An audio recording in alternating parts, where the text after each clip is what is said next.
sama macam kau sayang pada dirimu sendiri. Apakah suntik dan obat tetes telinga membatalkan puasa? Ada orang berkeyakinan asal masuk ke rongga batal. Asal masuk ke rongga batal. Rongga hidung, rongga telinga, rongga mata. Makanya ada yang mengatakan ngupil batal. Ngupil batal karena memasukkan sesuatu ke rongga. Batal. Korek telinga batal. Udah bunyi azan.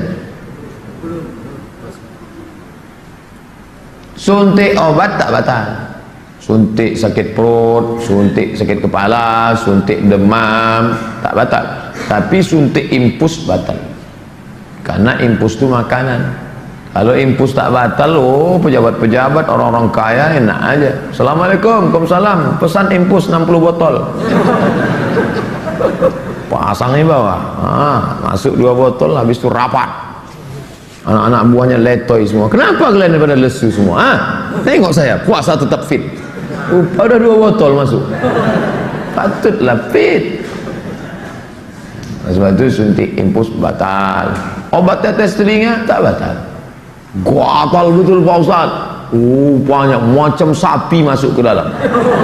Orang kalau pernah na'udzubillah masuk semut ke dalam, itu kata dia berubah. Akhirnya diambil tembakau, kasih air tembakau itu masuk ke dalam, mati semut. Semut yang ganas itu bisa mati kena air tembakau. Bayangkan, yang pakai tembakau jangan sakit hati. Lalu diteteskan obat telinga, tak batal. Karena yang dimaksud dengan masuk ke rongga itu artinya masuk ke tenggorokan, masuk ke usus, ke perut, itu baru batal.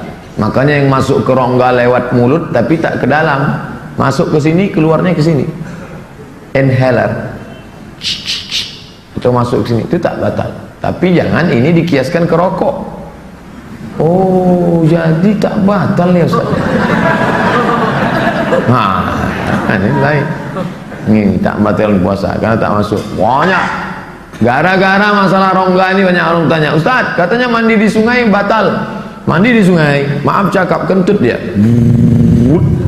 Waktu rongga itu terbuka keluar angin, masuk air ke dalam. Kata dia batal. Pernah tak dengar? Kalau mandi di sungai jangan kentut, nanti batal.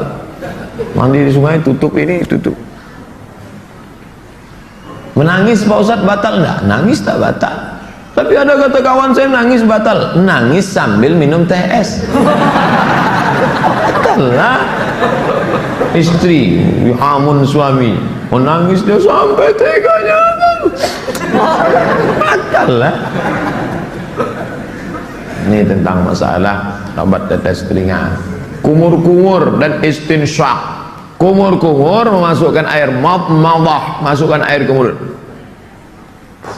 Istinsyak memasukkan air ke hidung. Biasanya airnya satu air ke mulut, atau ke hidung. Kata Nabi, idza stansyaqta, kalau kau istinsyak, fabaligh. Silakan berlebih-lebihan engkau istinsyak, ambil air. Bagus, membantu masuknya oksigen ke otak. Dan bagi yang pilek, flu, influenza, paling bagus. Ambil air, tarik. Merah enggak? Tapi setelah itu keluar ingus-ingusnya, bersih. Tapi illa antakuna sha'iman, kecuali ketika kau sedang puasa, waktu puasa itu.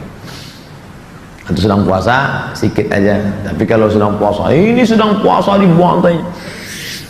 Buang puasa, kumur-kumurnya pun nanti nyari masalah nanti. Hadis riwayat Asy-Syafi'i, Ahmad, imam yang 4, dan Al-Baihaqi. Kalau disebut imam yang 4 bukan dalam fikih, dalam bidang hadis, imam yang 4 itu artinya Abu Daud, Nasai, Tirmizi, Ibnu Majah, 4 kitab sunan.